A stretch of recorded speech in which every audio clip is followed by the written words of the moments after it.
Hey kids, you sick of the same old thing on game night? I love me some Warhammer, but blah blah blah. I love D&D night, but all these campaigns are stale. But there's nothing else, there's nowhere to turn. Well, stop it. Just stop it. Because the Keep Studios has you covered. They've already released their first DCC, or Dungeon Crawling Classic, adventure, for the late person, called Sword in the Jungle Deep. And they're hard at work on their next one called Soul for the Ocean Dark. These names are awesome. This is tabletop RPGs written, created, and tested by fans of the genre.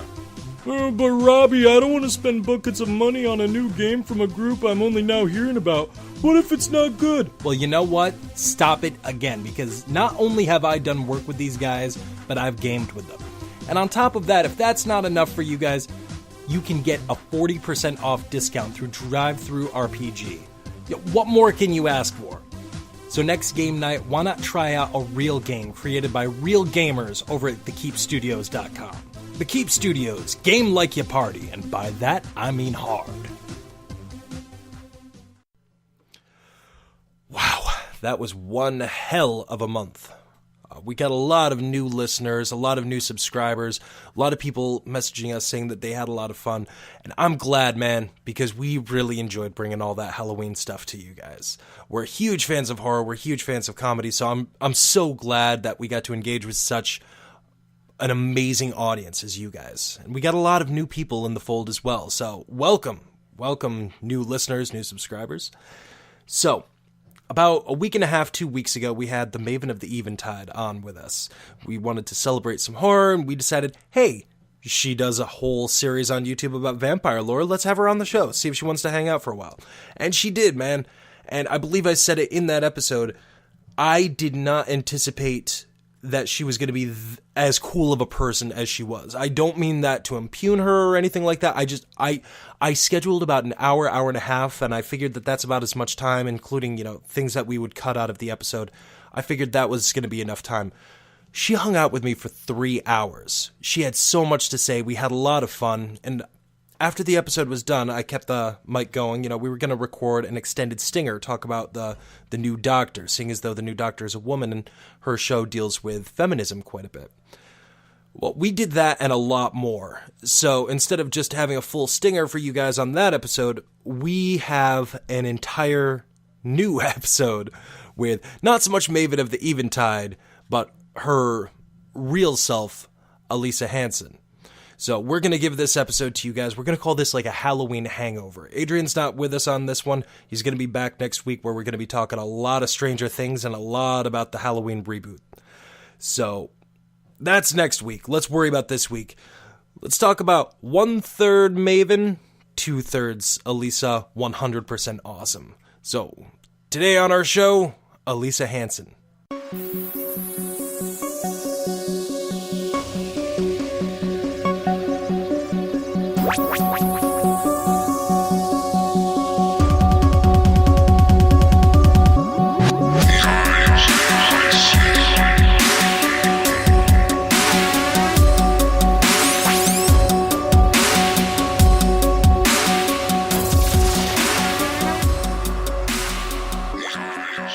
Alright guys, we promised we'd be back. We're gonna dive into some more pop culture, and we're gonna talk deep. I guess one thing I really want to talk to you about is, are you a fan of Doctor Who? I have not watched much Doctor Who at all.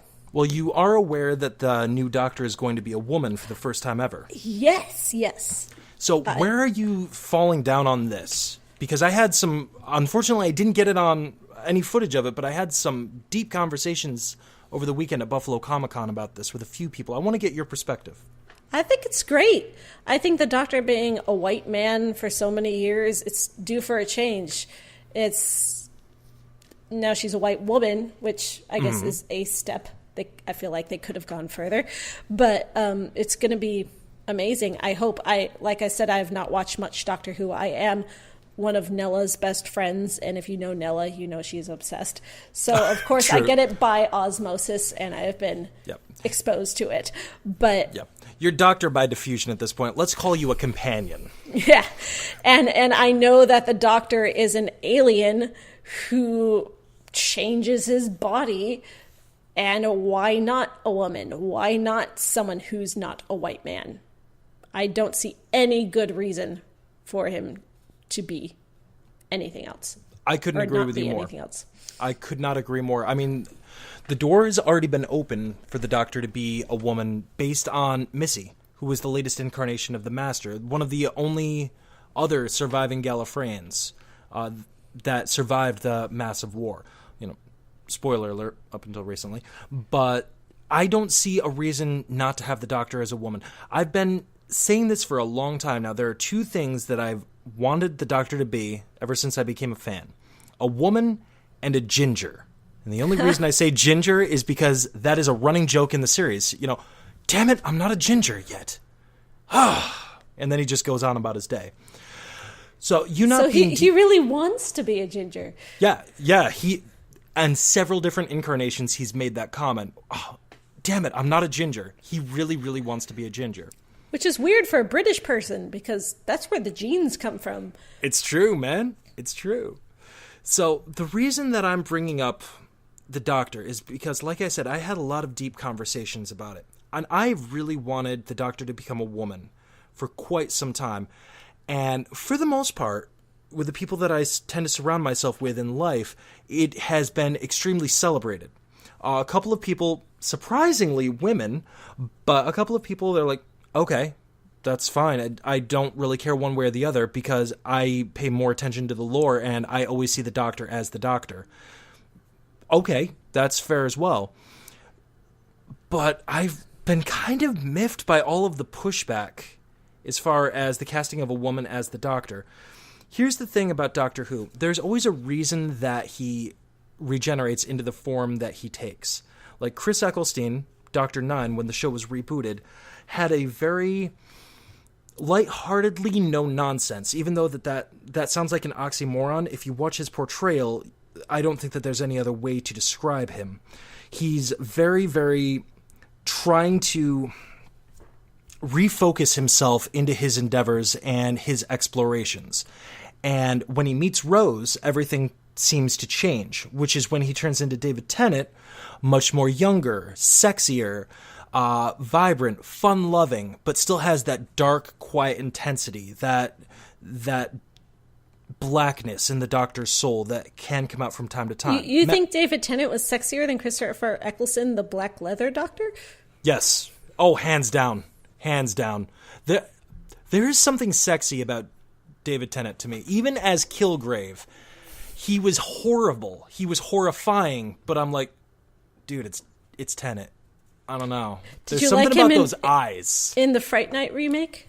I have watched that movie once, and until this moment, I did not remember he was in the Fright Night remake. I did message you when you agreed to come on the show. In celebration, I did watch the original 1980s version of Fright Night. I'm like, oh God, Maven's going to come on the show. I'm going to lay down and watch Fright Night. I lasted 10 minutes, and then I passed out, so I finished it the next day. But I forgot that he was in that. Who did he play? He played Peter Vincent, the vampire. No shit, he did. Mm-hmm. But he played it as Chris Angel. David Tennant. I forgot about as that. Chris Angel as Peter Vincent. Thank you for reminding. Now I'm going to have to go hunt down the remake. I wonder if that's on Hulu. I'm just saying, if you think he's sexy, you might like it. I appreciate that. But no, there is something quietly sexy about David Tennant. I mean, not quite in the way that Ryan Reynolds makes me, he reminds me that my sexuality is a moving target. But there is something sexy about him. Matt Smith, the next incarnation, the puppy dog Doctor, the childlike whimsy, and then finally Peter Capaldi, old war eyebrows himself. He realized that he needed to be harder, he needed to be nastier. He does not know how many regenerations he has left. He becomes reckless and ruthless. Now, his incarnation is switching over to a woman. And as I just listed off, there's always a reason, and I am so intrigued lore-wise as to what the reason is going to be for this. Well, based on what you just said, I sure hope they don't do, well, she's a woman, so she's softer now. I sure hope they don't do that. I really hope not as well. I feel like there's a way to bring about a softer aspect of the Doctor, or even possibly have that softer aspect while simultaneously being more intense. But I'm hoping that they don't go to the stereotype of woman as Gaia, woman as Earth Mother. You know what I mean? God, yes.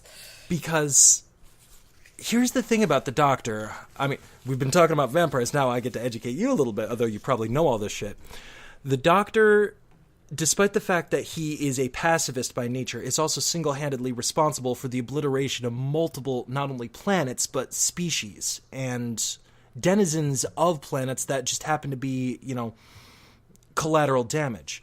The Doctor is viewed by most of the universe to be a scourge.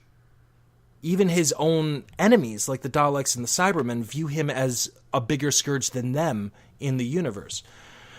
I feel like there is a way to soften that, and possibly having a female incarnation would be one way of doing that, but to go the easy way of woman as Gaia, woman switches opinions on that, I feel like is cheapening. It's a cheap way out. It's patronizing.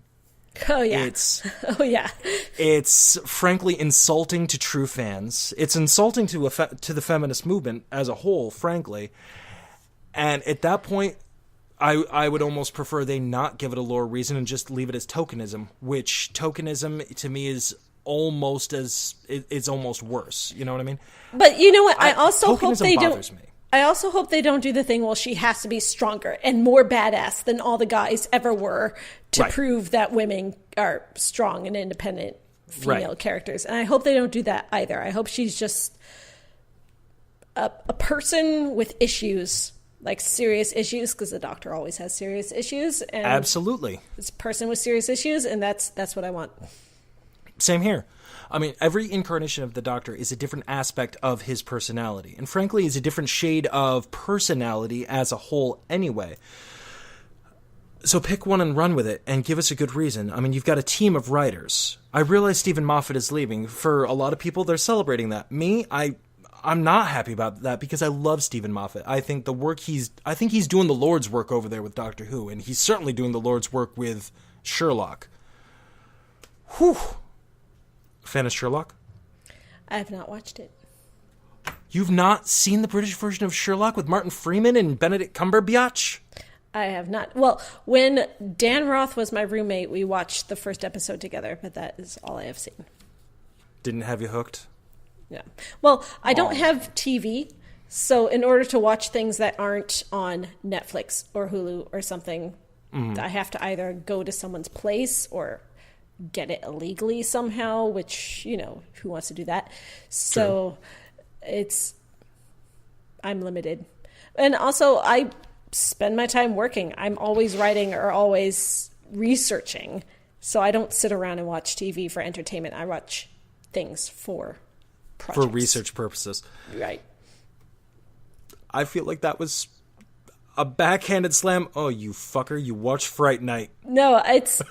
Please, all the things I review, watch because I recommend them. Ye who have normal jobs, who have leisure time, please enjoy media. That's what it's there for. Please consume it.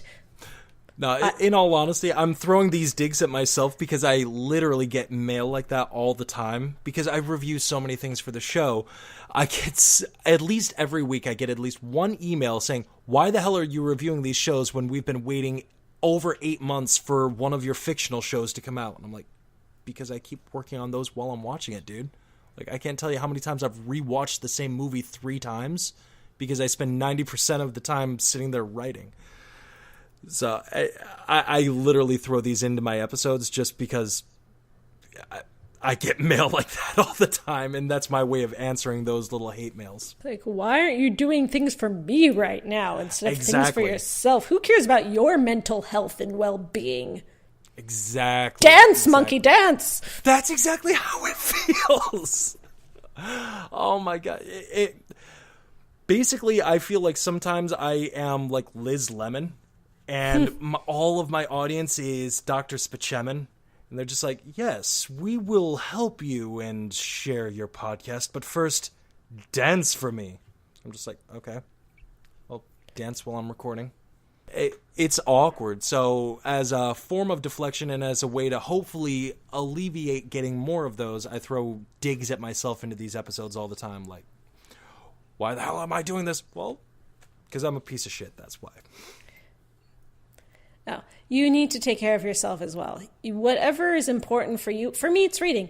I read stuff that has nothing to do with my career for fun. I do that. I read books for fun. I don't watch TV for fun. I read books for fun. I read comic books for fun when I get the opportunity. Yeah. Usually it's to review them, but I mean, I've got Sandman by Neil Gaiman sitting behind me. It's like, I read young adult books all the time just because I love them, but they have nothing to do with anything I'm working on. You're allowed to have leisure time. You're allowed to enjoy yourself and relax. It's okay. No, a lot of people don't think that. They think, oh, if I'm relaxing, if I'm just like watching Real Housewives of New York, I'm wasting my time and my parents will be disappointed in me. No, you are allowed to relax. This is important for your mental health. It is. Agreed. I was laughing at that statement. Oh, and your parents will be disappointed in you. Oh, yeah. You've met my dad, haven't you? The struggle is real. It's like I used to write fan fiction all the time. I loved writing fan fiction. I was obsessed. I would stay up till 3 a.m. My wife Brooke does too. And my mother would say, well, but you can't ever make any money off of it. Shouldn't you be writing real fiction? I'm like, maybe I should. I'm a horrible person. What is wrong with me? I'm wasting my life. I'm throwing my life away. No, you need to look after your own mental health and do what makes you happy. Fucking A right, man. Have a good life enjoyment balance. It's important. I couldn't agree more. And by the way, most of this section of it is going to be cut as well. I just really, specifically, I wanted to talk to you about the Doctor Who stuff. And it seemed like you were... You should keep that part about your mental health and work-life balance, because people need to hear that. Oh, okay. If you want me to keep that, I absolutely will. I mean, I said it like 4 times, so pick one. Tell you what I'll do. I'll put some reverb on it, and I'll just boost the gain. Be like, take care of your mental health. You also mentioned about feminist, which you are, and queer and stuff. What exactly were you referring to about that? Would you like to know my identity? I like to be public in a way to make other people feel supported. So.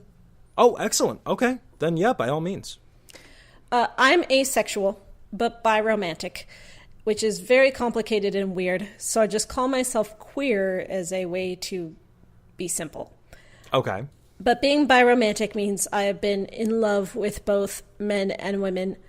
I haven't happened to have been in love with anyone of another gender, just cis men and cis women so far in my life.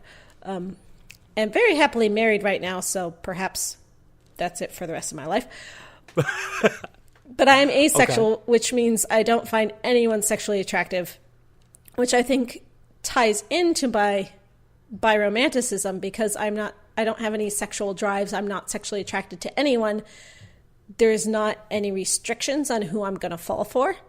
Okay. So it's not like, oh, I have this really close bond, like this deep, intense bond with this person, but they don't turn me on, so that's not romance, we're just friends. No, for me, it's all romance. So whenever I have that kind of deep bond with someone, it becomes that for me, and there is no sexual aspect that refrains me, because I don't feel any sexual feelings. Gotcha. So sex to you, or even seeing sex scenes in movies, is almost like eating a sandwich. I'm not trying to discredit what you're saying. I'm just trying to like put it into perspective for people that may not understand. It's just like completely neutral. A lot of people aren't familiar with asexual people, and a lot of people don't believe they exist. They think we're just messed up or traumatized or something, and we just haven't met the right person. I've got a couple of friends that are very, very asexual, and I don't mean that as like a throwdown at them. I mean that as in, no, like legitimately asexual. So I've been around that for a very, very long time.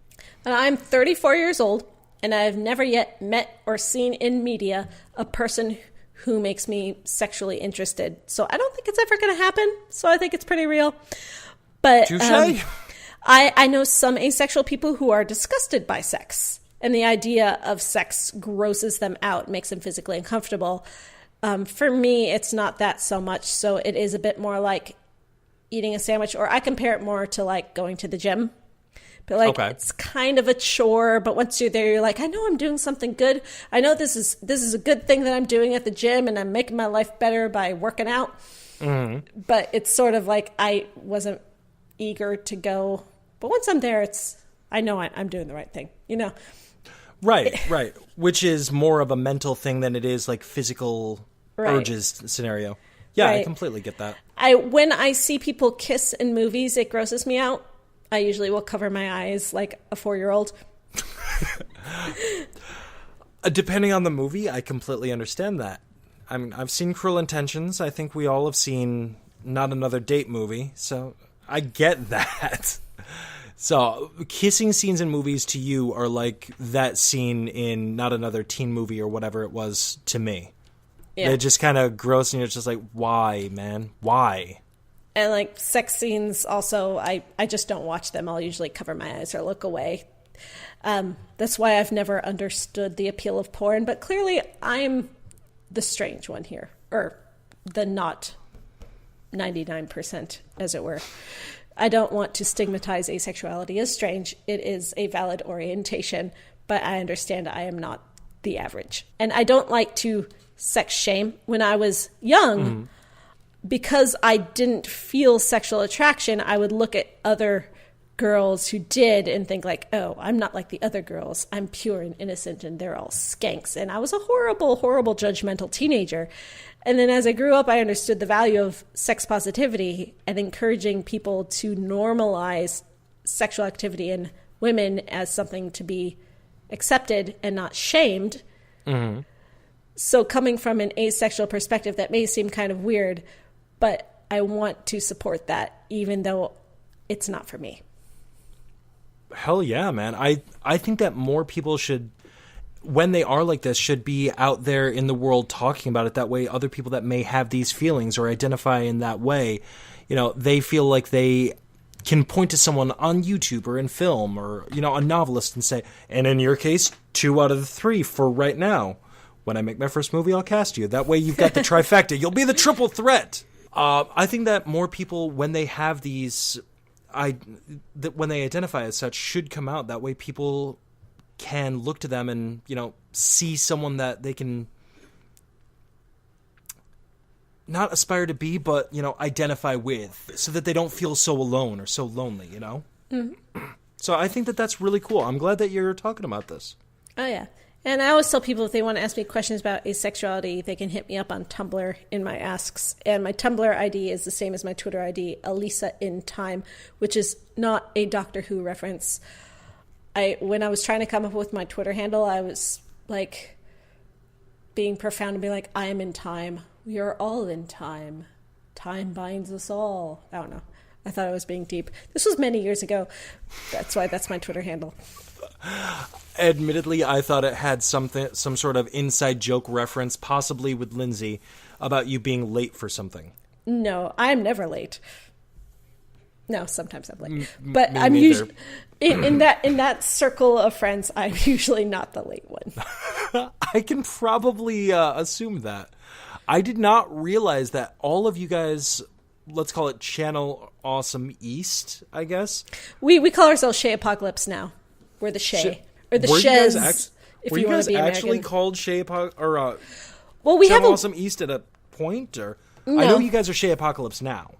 Our website, Shay Apocalypse, has been down for a while since Blip went away, because it was a Blip developed website. So when Blip went away, the website didn't work anymore. And we've been meaning to update it when it's actually coming back very soon. So maybe even by the time this goes up, it'll be back.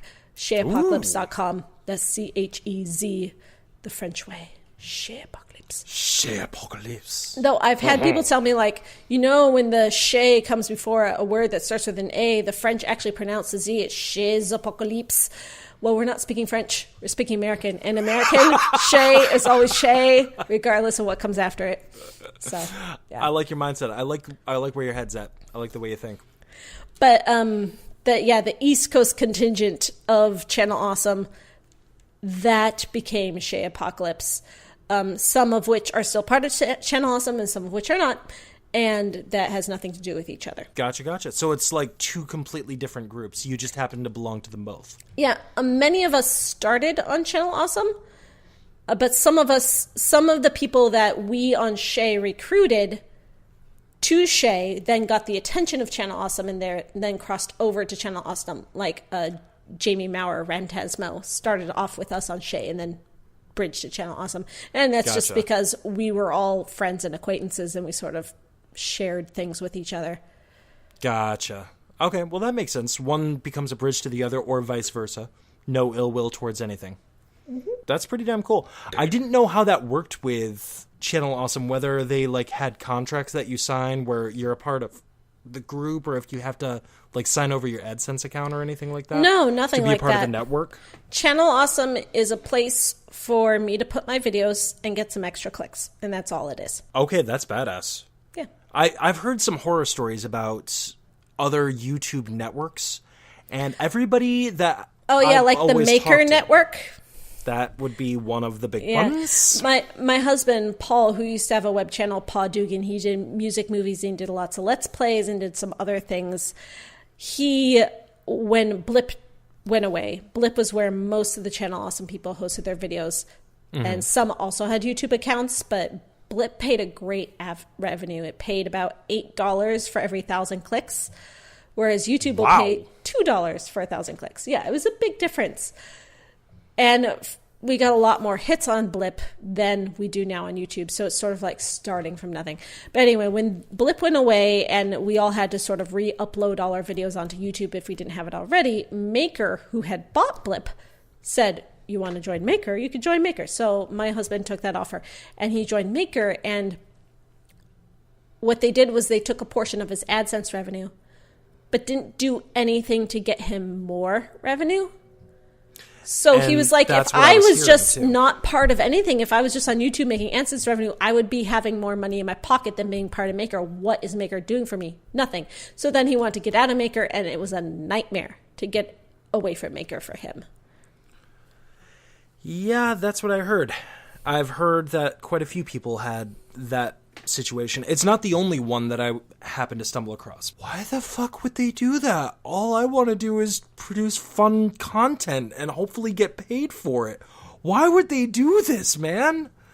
And it made no sense to me. And Maker kept on coming up everywhere I looked. Every time I saw a negative story, Maker was always the number one thing. I mean, my husband's main deal with Maker was he tried to reach out to them, got no response. And they just was no communication. He could not get a hold of a real human being to talk to. And when he did, they gave him the run around the bush and so forth. And since I started uploading all my videos onto YouTube, which I only did after Blip went away, I've actually been doing these videos since 2011, only first started putting them on YouTube in 2014. Okay. And it's all my backlog from the years before. So a lot of people at the time were like, how come you have no views on this video? It's great. And I'm like, well, thank you. But it had, 100,000 views over on Blip, and now it has 3,000 views. And it's, I'm never going to get those 100,000 views back, but the video will still stand at what it stands for. But exactly. I've gotten offers since then from some of these other networks that are like, join us, and I don't understand what they have to offer. I guess the idea is that they'll get you out there so you're getting more hits. So when they take that cut of your AdSense revenue, it's a greater revenue than you would have gotten. So your cut of it is still bigger than it would have been when you were getting the full revenue. Mm-hmm. But I don't see anything that's going to prove to me that's going to happen. Precisely. So why would I take that risk? Why would I just give my money away? Exactly. Nothing about that sounds logical to me. Usually when I have guests, I'm kind of like steering the ship and I just let you guys drive. And I was just not prepared for your driving style. I was not...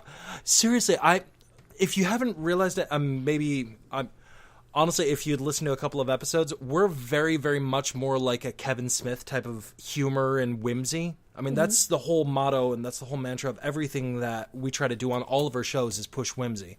I don't like to curse the darkness. I like to light a candle. And I tend to have a lot of people on that, like, for instance, smoke weed while we're recording or, they're getting hammered while we're recording. I've had 3 glasses of wine while we're recording. I've had 2 shots in a beer. Well, so there you go. Yeah, I think we're at even. the same level. Yeah. But like, I've had a lot of people, just get flat out bombed when we're recording, and I don't have a problem with it. As long as it's good content, it's good content. As long as everybody's having a good time, that's literally all we're here for, because it translates over to the finished product. And I've got you on, and you're just so intellectual and you're so articulate, and I'm just like, wow. I was not prepared for you. Well, thank you. I watched and I'm not joking about this, I watched probably 12 of your videos throughout the course of the day in preparation for today. And I'm like, there's got to be more of a, down to earth. She might even, smoke a little weed while we're doing this. I know I've done my share of interviews. I think we're fine here. I was not prepared for how articulate, wow, you blew me away. For the first time in the longest time, I am embarrassed to be sitting here. I'm like, I think I embarrassed myself by asking you to come on. Yeah, you're fine. Wow. And I hope you're taking this as the compliment it is very much intended to be, too. I was blown away by how you handled yourself on this. I'm like, wow. Do you get asked to do a lot of podcasts? No. I've done them before, but it's actually been a while. I haven't done any since I sort of came back after I took that break when my kid was born. Mm-hmm. So it's been a long while. And I know I said it already, but I'm serious. Your kid is so adorable. I loved the which one was it? The Little Vampire. Oh, thanks. I think is. Do you know? Do you know that when I did The Little Vampire, my kid, the author of The Little Vampire, which I was reviewing the movie, not the books, but the author of the books reached out to me and was like, this was the best review of anything to do with The Little Vampire we've seen since she started releasing the books in the 70s. Really? And thank you. Oh my God, that's so cool. And I wrote her back and I was like, oh, thank you. I can't wait until my kid is old enough to read your books.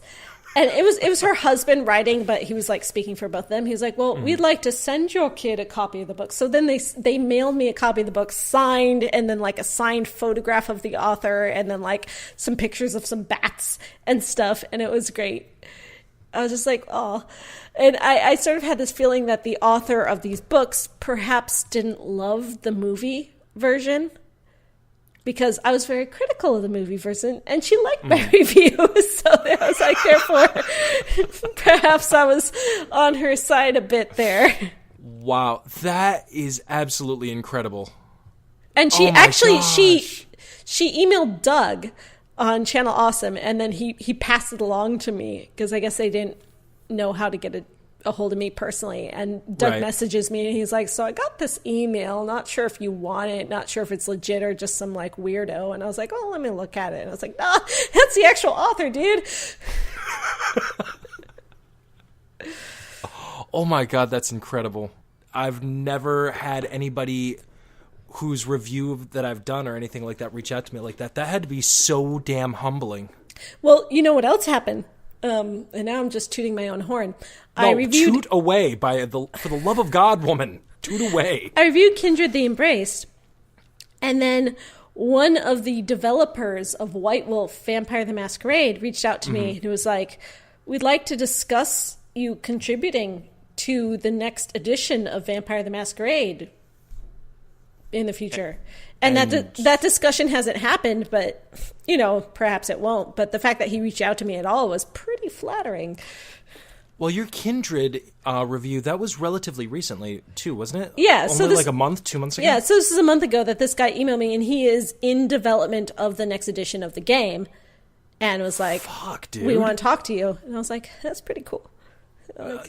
No, that's not pretty cool, Elisa. That is damn cool. Are you serious right now? That is awesome. It'll be damn cool if the conversation actually happens. We'll see. That is true. That is a very good point. Wow.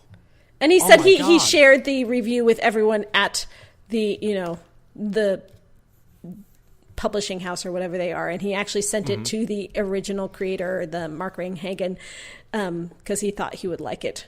I was like, oh, man, I don't know if he's actually going to watch it or not, but if he does, I hope he likes it.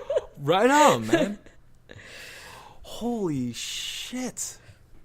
See, talking with you like this is just making me want to up my game more. You know, that is so cool to have people like that reach back out to you based on the review that you did about him. Anne Rice liked my review. Did you know that? I did not. So someone, Anne Rice is Anne Rice even still alive? Anne Rice is very active on Facebook, and she kind of is self-depreciating about how Facebook obsessed she is, but she's super active on Facebook. Touché. Okay. One of her fans sent her my review of Interview with the Vampire, which is 6 years old. You know, this was a couple of years ago, so maybe 4 years old at this point, and is not my best review. But I still stand behind it. You know, it was my first for a reason. You know, and she shared it with her Facebook page and was like, "This lady is smart and funny." And I was like, "Anne Rice thinks I'm smart and funny," and you know, Anne Rice has had a lot of controversial issues, but she's still important. Mm-hmm. So I think that's pretty cool. Well, she's one of the keys to the popularity of vampires as a whole, you know, especially in this time. I mean, forget about the Beauty Chronicles, you know, just remember the Vampire Chronicles. Well, no, the Beauty Chronicles are not why there's issues with Anne Rice. We don't want to sex shame or kink shame anyone. Anne Rice is controversial because she has lashed out against some of her following in the fan fiction communities and in the critical communities. And there has been some controversy there. That I did not know. Yeah. She's definitely a problematic fave. I've read a few of the Vampire Chronicles. I don't know that much about Anne Rice, to be honest with you. So what you're saying right now is pretty much news to me. And all I really know about the Beauty Chronicles is that they exist, and I guess they're supposed to be like erotic fiction. Oh, yes. They are very erotic fiction. They are sort of rape fantasy fiction erotica, which fair enough. So is when kink you said for some people. When you said kink shame, I'm like, I just want to correct here. I'm not actually trying to kink shame. I don't actually know what's in the books. I only know what I've been told, or rather alluded to. Well, I said that because erotica generally has a reputation for being bad, but that's because a lot of people like to hate on romance novels because they're like, oh, romance novels so crappy. But there's a lot of internalized misogyny in that hate that I try to push back against, which I'm not saying you're doing, but I want to make sure no one else is doing. You know? No, completely understandable. The only thing that I have to say about some of these romance novels and everything like that, the only hate I will give them is that they're poorly written. Some of them. Sure. You know, I'm not saying all as a rule are poorly written. I'm saying... Well, you could say the same thing about vampire fiction.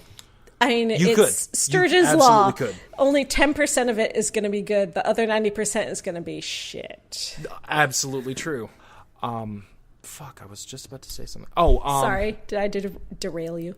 What we're doing right now is literally what happens all the times on the show. Like, I'll be right in the middle of saying something, then we'll go down a rabbit hole, which leads to another rabbit hole. Now, what was the point I was trying to get at? Oh, yeah. So I've only read some of the Vampire Chronicles. I think I left off at the Body Thief. Do they get better? No. Really? They got weirder. And so weird. And if weird is not good to you, then you will not like them. Some people like weird. I like weird, but I don't like weird for the sake of being weird. Well, Anne Rice is not being weird for the sake of weird. David Chase. She is being true to her heart. She's not trying too hard. She's just a strange lady. In the most latest Vampire Chronicles, the two that came out in the past recent years, Lestat got cloned, and his clone son was a human who grew up to be like him and then became a vampire. So now there's technically two Lestats. The second one is named Vincent, but they're basically exactly the same. Sweet Mother of Columbia.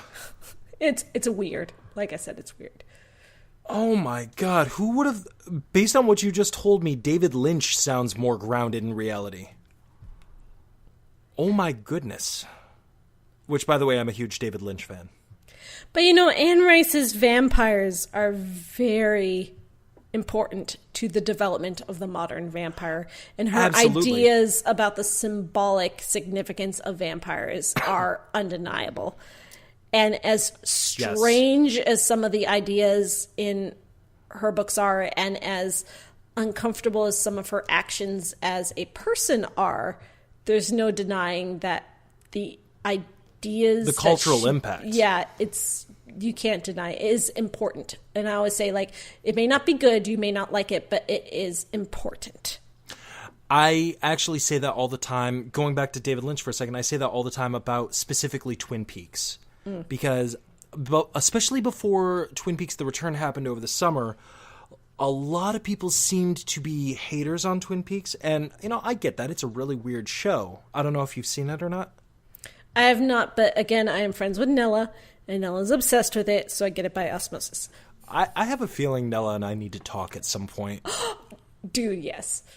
I just think that that's something that needs to happen. She may be too cool for you. I don't know. She'll do your show, but you could try. You should try. Yeah. Well, to be fair, you're too cool for me, and I feel like you're sitting over here slumming it a little bit, and I appreciate it. I am not as cool as Nella. I am not as cool as Nella. But the thing about Twin Peaks is it is so culturally significant because there was never anything like it before, and everything aspired to be like it afterwards. It's what popularized the soap opera trope in primetime television as a whole. You don't get to shows like Mad Men or Breaking Bad or even The X-Files without going through Twin Peaks first. I feel like there's a leap there. What about like Melrose Place and 90210? Were they somewhere in the middle there? They were after. So between Twin Peaks and X-Files. Yeah, basically. I mean, I'm talking about the serialized version of telling the story. The idea of bringing some of the horror elements into primetime television, killing somebody in really awkward ways, and also the weird way he told stories. Like, David Lynch is a very strange storyteller. But that show, the popularity and the phenomena that rose around it, nothing had ever happened like that before. And it opened the doors to so many things. And every once in a while you have stuff like that. Like, I would still flat out say to the day I die, you don't get to Westworld and Game of Thrones without going through Sex and the City and Oz first. Sex and the City opened up so many doors on pay channel television. We wouldn't have Ash vs. the Evil Dead if we didn't have Carrie Bradshaw. Just because those shows, those actors and actresses pioneered and paved the way for everything that we have right now in pop culture. I remember a time when all we had was sitcoms in the evening. That's all there was. Yep. We didn't have serious stuff at night other than the news. Do you remember TGIF? Oh, yeah. And here's the thing. Do you remember Snick? I didn't have cable as a kid, but I heard tell of Snick. Touché. Oh, that's another thing I want to give you props about. You did a review about the V Word. Ah, yeah. Dude, nobody talks about Fear Itself or Masters of Horror, ever. That was actually a patron request, and I wasn't familiar with it before I got that request. And one of my Patreon patrons requested it, and I went and I did my research, and I did my homework, and I educated myself, and learned all about it to talk about the vampires in it. And when I was watching it, I was like, what can I say about these vampires that's different? Because it was such a cliche sort of like done to death vampire story. It was. And as I was watching, I was like, oh, this is about responsibility. And I, had this epiphany, and then I made my entire episode centered around responsibility.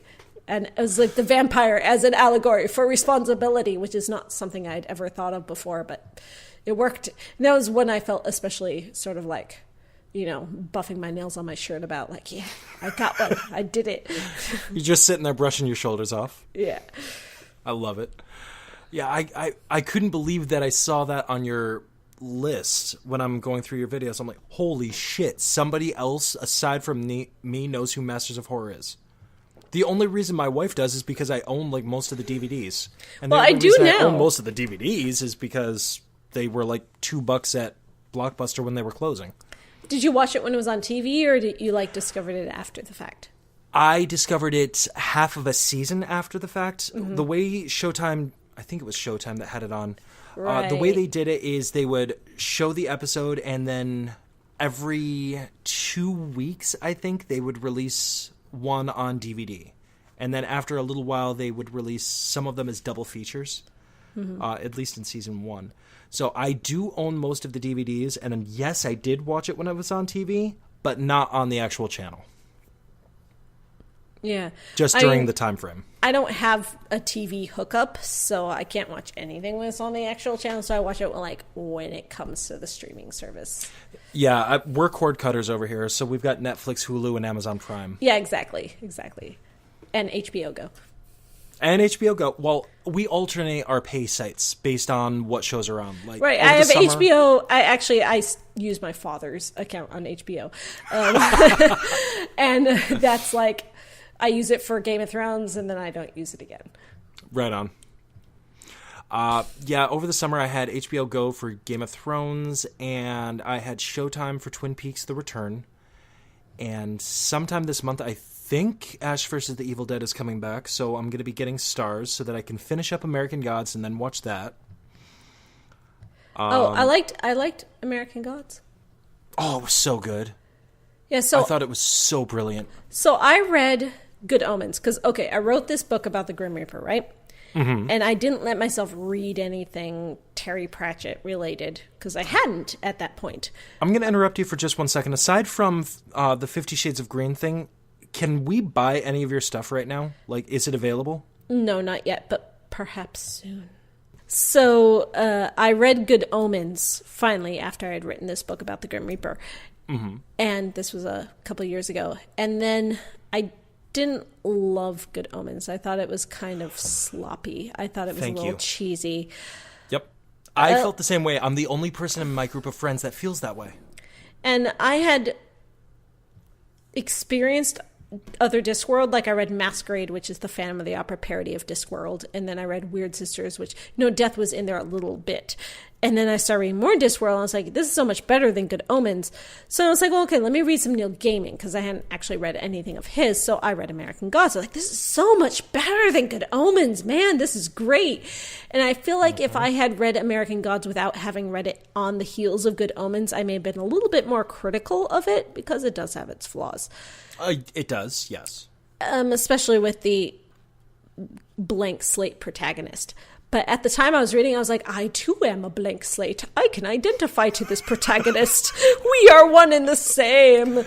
I like you, blank slate protagonist. Yeah. I can draw my face right there. Yeah. So, but then any issues that I did have with Good Omens, despite liking it and then becoming critical in later years, the show I thought was great. And it made anything that was sort of boring and uninteresting in the book more interesting on film.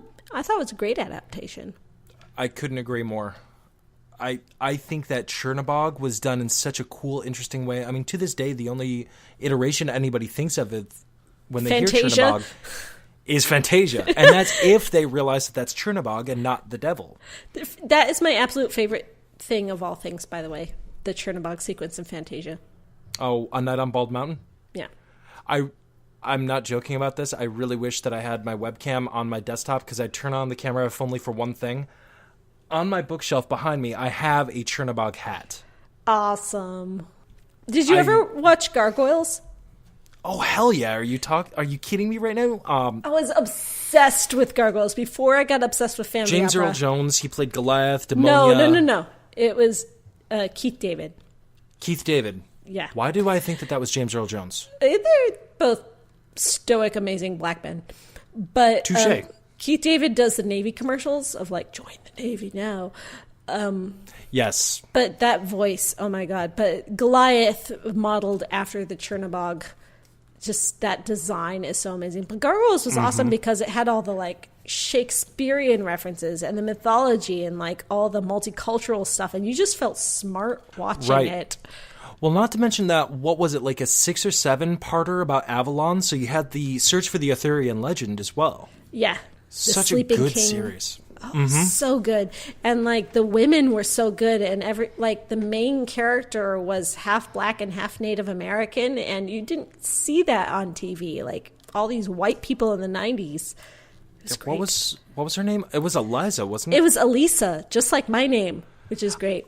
Yeah, by the way, I was so disappointed that your name is actually Elisa because I was looking forward to the first time organically being able to sing the Schuyler Sisters. Well, it's not Eliza. My real name is Elizabeth, which is like Elizabeth, but with an S instead of a Z. Okay. Elizabeth, but people call me Elizabeth all the time, or Eliza all the time. But no, there is no Z in my name. My name is Elisa, or Elizabeth. And you know, Elisa on Gargoyles, her sister's name was Beth, so Elisa, Beth. Yeah, it's pretty awesome.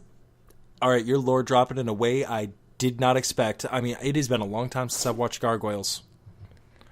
Wow, I'm happy that I remember most of their names. Now, granted, they're all spots in New York City, like Lexington, Brooklyn, and...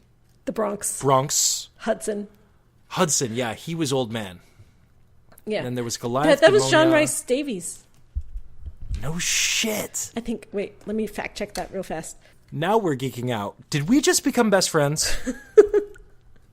Are you quoting that again? No, that was Edward Anser. John Rhys Davies was Macbeth. Macbeth. There was a Macbeth in Gargoyles? Oh, there was a Macbeth. He was the Macbeth.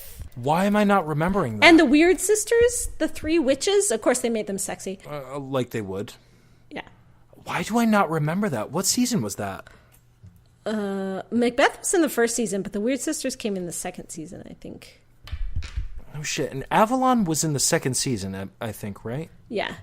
When Goliath's daughter became a main character. Right. Which was odd. Odd choices, but okay. Yeah, John Rhys Davies was Macbeth and a couple minor characters as well. You ever feel bad for our kids? We grew up with things like Darkwing Duck and Gargoyles and... Yeah, see, I didn't have cable, right? So the Disney Afternoon and then the WB, like, battling it were my childhood. So Batman the Animated Series, Gargoyles, Darkwing Duck and X-Men, Spider-Man versus Aladdin the Animated Series. Like, that was my formative years. Yep. I don't remember Aladdin the Animated Series. Oh, man. I do not recall that, but everything else I'm right there with you on. How'd you miss Aladdin? It was like the step between... I don't know. Like, so there's Chippendale Rescue Rangers... Which I loved. The DuckTales, where they're I'll like teenagers, teenage Huey, Dewey, and Louie. And DuckTales. then the Tailspin, Darkwing Duck, Aladdin, and Gargoyles. Like, you didn't get to Gargoyles without that Aladdin stepping stone. I don't know how you missed that. I don't know. Maybe I blocked that one out. I don't know. I don't remember the Aladdin. I don't remember that. And it had Dan Castellaneta, Homer Simpson, as the genie. No shit. Yep. No, I wish I could say that this is ringing a bell, but I can't lie to you. I do not remember this one at all. That is one that I'm drawing a complete blank on. I think I remember it being a thing, but I don't remember if I've ever seen an episode of it. I watched a few episodes of the Hercules TV series. I never saw that. Oh, that was a thing. I think that was a little after my time. Are you a little younger than I am? You said that you're 33? 34.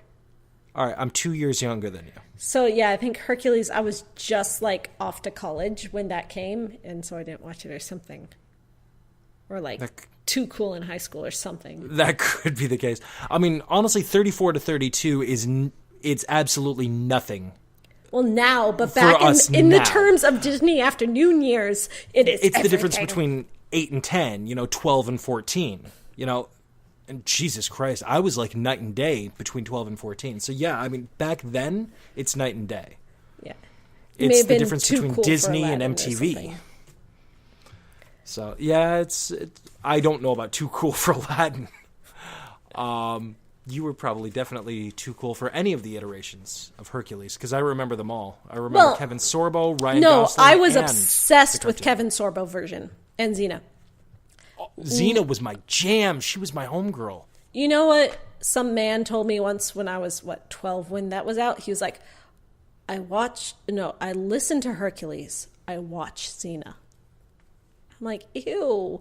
So now I realize he was saying that in a misogynistic, sexist way. However, that being said, Hercules was upbeat and everything, and Xena actually had a dark engaging. Yeah, like through-line Xena story. was like, it made you feel like an adult watching it. Like it's some serious It really stuff. did. No, so I'm like, I'm not passing on what he said because it was obviously intended to be sexist and chauvinistic. Right. However, Xena was the better show by a lot. Right. But I liked the mythology they used, and I thought this is like real adult mythology, and I felt so sophisticated watching it. And then when the Hercules Disney movie came out, this is all wrong. It's so wrong. And I was such a snob about it. Down. Yes. So I didn't even watch it. I didn't even deign to acknowledge it. It wasn't until, I was in my college years with my friends Lindsay and Nella, who were obsessed with that because they were both a couple years younger than me also. Mm-hmm. And they sort of showed me the way to find it amusing. And we developed the Hercules drinking game, which we make a video out of, which I think is lost to the ages now. But they were into the Hercules TV show, which I didn't even know existed back then. And that's how I came to experience it. Fair enough. I'm trying to remember the last TV show drinking game I had. I think it was with Kingdom Hospital. That Stephen King show that was based on the Swedish intellectual property, if I remember right. Stephen King produced a show based on someone else's story? Yes. Kingdom Hospital came out in 2003 or 2004, directly after he had his car accident or after he recovered from it. Had the anteater. I read his book, Stephen King's On Writing, which is his book about like how to write good. And in it, he like goes off on the car accident and the person who hit him and like how bitter and angry. He's just going off on this car accident. I'm just like, dude, is this really the book to do that in? But if you want to hear a lot about Stephen King's feelings, read his writing book. And it also has a lot of good writing advice. If you're an aspiring writer, I highly recommend Stephen King's On Writing, and you'll learn a lot about that car accident. Are you legitimately recommending that? Or no, are you am. recommending the Stephen King writing book drinking game? No, it is a good book to learn how to write good, and also is amusing for those reasons. Touche. All right. Yeah. I think I said it earlier. My favorite contemporary author right now actually is Joe Hill. And I was introduced to him through Horns. My wife was reading Horns, and she just told me, you have to read this. It's going to be amazing. You will love this. You'll love it.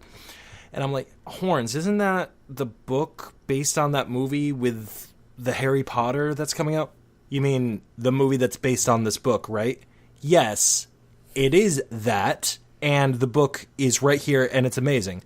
And I had no desire to check out Horns because I thought it was like another retelling of Cyrano de Bergerac. What's wrong with that? I'm bored of Cyrano de Bergerac. Because we have so many? I've seen it before. I've seen that. Give me something different. Except for a nose, it's horns. But aside from that, what's the draw? Long story short, it's nothing to do with that. And it's something completely different. So I read everything that I could get my hands on of Joe Hill and then found out, oh yeah, that's Stephen King's son.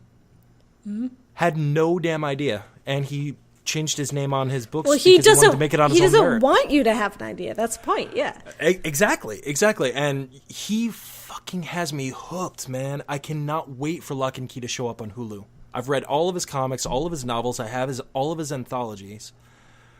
Damn, that is one great writer and one scary writer. I don't usually get scared with horror books, but he actually freaks me out. I don't know if you've read anything that he's done. I have not. Are you into legit, earnest horror books? I like more gothic horror books. I don't know if that distinction is clear. But a lot of my writing has been compared to Stephen King in my past. Okay. Just things I've written and shared with the world. And that kind of made me not want to read Stephen King because I thought, oh no, he'll influence me. He'll affect me. And I wanted to be more me. I get that. So I always avoided Stephen King. I've read one of his short stories, and that is all I've read. I've seen the movies, but I've never actually read. And so I don't know if reading his son would impact that in any way. But perhaps. Hard to say. The thing that I respect about Joe Hill is I don't actually like any of his protagonists. I actually dislike all of his protagonists, but I find them so compelling I cannot help but want to know what happens to them. I enjoy almost every one of his other characters. I enjoy his protagonists, but I don't like them as people. Does that make sense? But that's okay. You don't have to always find people likable. And as a writer, that's a big trap that a lot of people fall into. Is like, oh, my character's not likable. I have to make them likable. No, you don't. Exactly. Okay. Exactly. And that's exactly what I mean is I find it so incredibly refreshing that the main character of Nosferatu, which, yes, it's about a vampire and it's a license plate. It's spelled NOS4A2. I recommend at least reading the back of it. It's really damn good. Especially considering what you do. Oh, yeah. So, reading that book, I legitimately despise Vic McQueen, the main character. I think that she is a horrible human being. But I get how she became that way. I get why she's that way. And I am so invested in her story. I don't like her, but I can never stop looking away. That's why that novel is my favorite that he's done. It's so good. That is the second to last novel that I actually legitimately read all the way through. Like in hard format. I've listened to the audiobook like 5 times too. That actually did just dawn on me. Nosferatu by Joe Hill. That might be a cool thing to check out at some point for your show. Yeah. And also, AMC is in the process right now of adapting it for a TV series. Oh, cool. So that will now officially make 3 of his intellectual properties be on the big screen. Horns with Daniel Radcliffe. Harry Potter. Yeah. Lock and Key is coming to Hulu, and they're still casting and doing pre-production right now, and AMC is picking up Nosferatu. Nice. Dude, I think we've covered everything. We've talked vampires, we've talked novels, we've talked movies, comics, we've talked asexuality, we've talked sexuality. I let out my deep-seated feelings about David Tennant. Both of us are working on a damn good buzz right now. I can't think of anything that we haven't covered. I think we have enough material here for 2 fucking episodes. All right, so you guys have listened this far, and if I haven't decided at some point to split this into 2 episodes, then this will be the second official sign-off. Check out Maven of the Eventide on YouTube. You can find all of the information right down in the show notes. Plug your website. Plug any projects that you've got going on, Elisa. My YouTube channel's where it's at. Follow me on Twitter. Follow me on Facebook. Like, subscribe, comment, please. I'm so lonely. My Patreon, patreon.com/Maven of the Eventide. And if you want to support my writing, you can find Awoken on Amazon. Sarah Ellenson is the pen name author. And look for my novel in the future. It's called Company of Death. And who knows, I may self-publish it. It may be published for real. We'll see. It may be coming soon. That's where you guys can find her, man. If you want to get at us, nerdynomicon@gmail.com, Twitter @nerdynomicon. And if you guys really like us, we do have a Patreon. If you want to help Adrian learn how to fight evil forces, you can sign up and help us out there. Every single dollar helps. Every single one. Don't forget to like and subscribe on YouTube, on iTunes, Google Play, wherever you guys listen, wherever you find us. Check out the new batch. And I've talked for way too long. That's way too many plugs. So we're going to get out of here. So until next time, I've been Robbie. And I've been Elisa. Good night. Let's close the book in earnest this time.